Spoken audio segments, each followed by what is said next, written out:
పాత నిబంధనలో మరి స్ట్రక్చరల్ బిల్డింగ్ లేక వస్తురూపకమైన మందిరము, అదే ప్రత్యక్ష గుడారం కావచ్చు, సొలొమోను కట్టిన మందిరం కావచ్చు.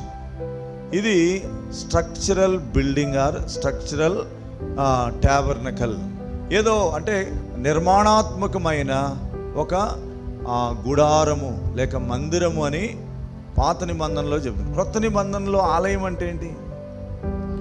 క్రొత్త నిబంధనలో దేవాలయం అంటే ఏంటి?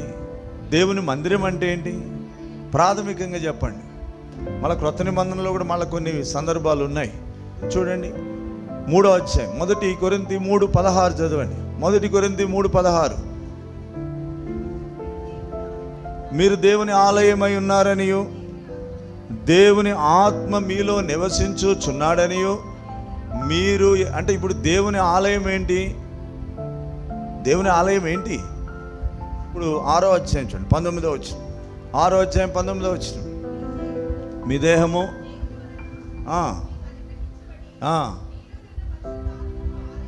ఇప్పుడు చెప్పండి, ఇప్పుడు ఏది ఆలయం అంటున్నాడు?